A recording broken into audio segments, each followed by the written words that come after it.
Mas nós precisamos ser até mais didáticos para as pessoas que estão assistindo.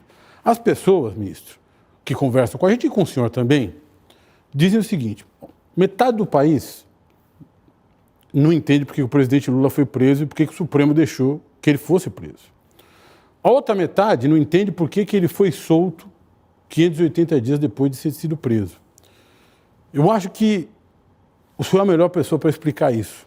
Por que isso aconteceu desse jeito? Por que demorou tanto para que o Supremo entendesse que, no caso do presidente Lula, aquele juízo era incompetente? Incompetente no sentido de não tinha competência para tocar aquele processo. Não é só o Supremo é a última instância, os processos foram acumulando-se, né, ao longo do tempo. E, de fato, o relator, o ministro Fachin, a despeito de já haver decisão do Pleno, no sentido de que matérias que não tivessem conexão direta com a Petrobras não deveriam ser julgadas mais pelo juízo da 13ª Vara de Curitiba, e havia, portanto, habeas corpus, inclusive impetrado pelo Cristiano Zanin, o ministro Fachin não decidiu. Na verdade, o ministro Fachin só faz aquele movimento, em termos históricos, de maneira muito clara, quando intui, percebe que eu iria julgar, levar à vista da suspeição. Aí ele faz aquele despacho concedendo, anulando, portanto, os processos que estavam em Curitiba, e dizia também que ficava prejudicado o caso da suspeição. E isso numa segunda-feira.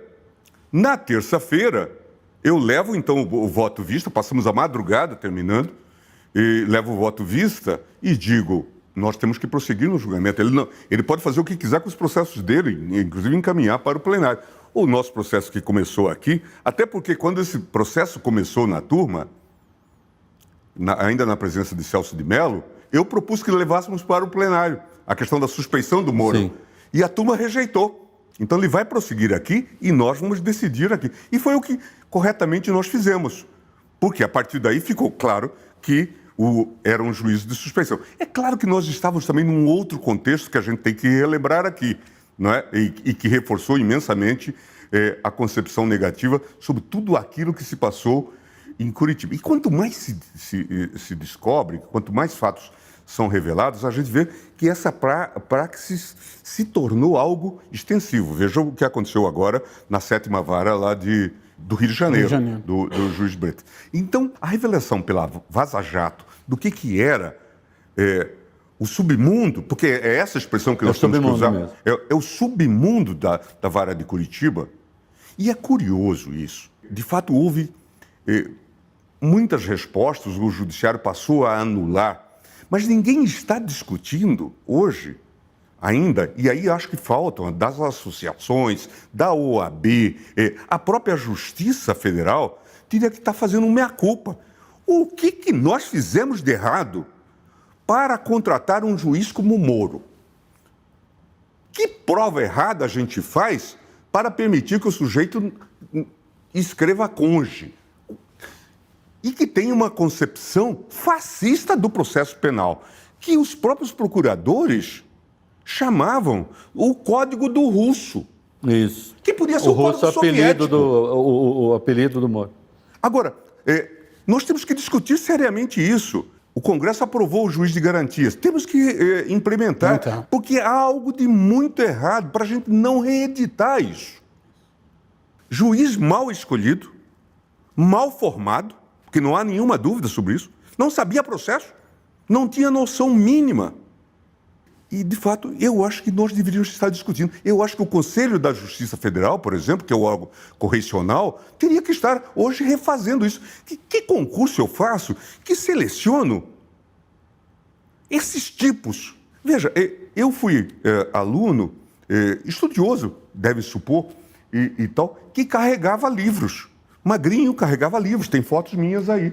A imprensa possa mostrar o juiz Bretas na academia, mostrando músculos. Isso. Há algo de errado nisso.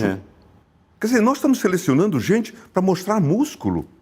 Ou isso é um trabalho intelectual? Quer dizer, há algo de muito errado para ter produzido. Felizmente, nós conseguimos conter. Mas é preciso entrar nas causas e não deixar mais que isso se repita. Quando nós nos contrapusemos a isso, eu digo nós três nos contrapusemos a isso, nós fomos todos os três chamados de defensores de corruptos. Nós estamos só defendendo a democracia brasileira, o devido processo legal, o direito das pessoas se defenderem perante o juiz, perante os tribunais. E foi um período muito duro, que ainda pode se repetir, ministro, porque as leis que permitiram isso estão aí, as duas leis de 2013. A lei de organização criminosa, que contempla a delação premiada, que é acoplada à prisão cautelar vira uma tortura, e a lei de anticorrupção, que levou à terra as grandes empresas. São leis que foram feitas por procuradores e juízes desse grupo. E que o governo do PT à época, o governo da Dilma, inclusive com o ministro Cardoso, à frente do Ministério da Justiça, chancelaram, entendendo que aquilo era relevante para o combate à corrupção. E era o ano de 2013, né? Isso. A Dilma sancionou isso em agosto de 2013, quando nós tivemos o ano do Vale Tudo, né? Isso. As pessoas eram Black contra Blocs Black Blocs, as pessoas eram contra qualquer coisa. Então vamos demonstrar que nós combatemos a corrupção. É isso. E aí veio a 2846, leniência, 2850, que tem a da delação das organizações criminosas, e o caos se instalou. O caos se instalou. E, na verdade, se imaginava o debate no Congresso. Não, isso é para o crime organizado em geral. Se voltou contra a política, e aí um dado interessante. Hoje nós temos muitas pendências lá, inclusive na segunda turma, com o ministro Fachin, de pedidos da Polícia Federal para anular os benefícios dos acordos, porque eles se revelaram imprestáveis. Sim. Como, por exemplo, o caso do Sérgio Machado e outros. Mas muita gente foi presa por conta disso. E muita gente ainda hoje responde processo por conta disso. E esses benefícios não foram cancelados.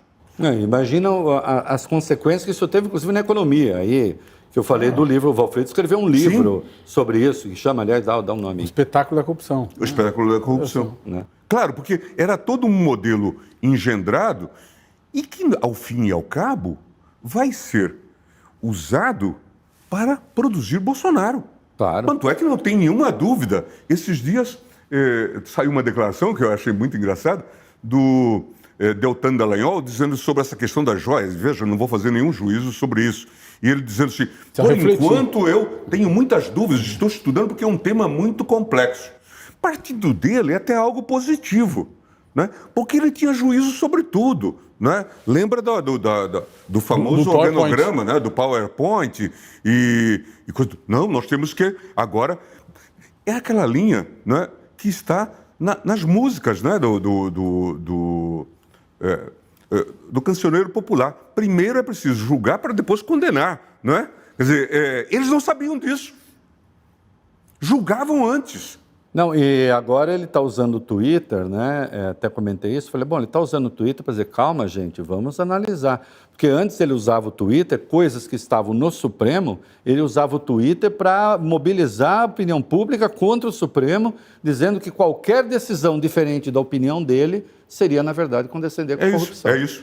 Ele fez isso. Não, e fazia campanha. Sérgio Moro fazia isso. E fazia campanha contra os ministros da segunda turma, e com auxílio da imprensa, que julgavam, segundo os parâmetros dele, contra os interesses da Lava Jato. Ou aquele episódio que aparece do tal professor Cavalhosa, que estava sendo assessorado pela Monique Schecker, uma procuradora, para fazer o pedido de impeachment meu. Isso. Ou pedidos que eles faziam para que nós fôssemos investigados pela Receita Federal, subliminarmente.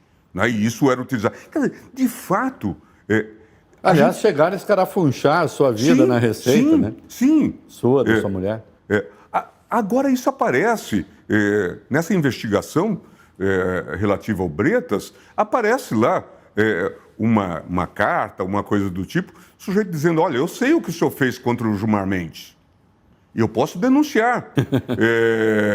A investigação que abriram contra mim, contra o IDP, foi feita no Espírito Santo, por um auditor de nome Luciano Castro, que era supervisionado por Marco Aurélio da Silva Canal, que era também auditor fiscal e chefe do compliance da Lava Jato no Rio. Depois, este sujeito, Marco Aurélio da Silva Canal, se descobre que ele estava fazendo extorsão contra os investigados da Lava Jato no Rio de Janeiro.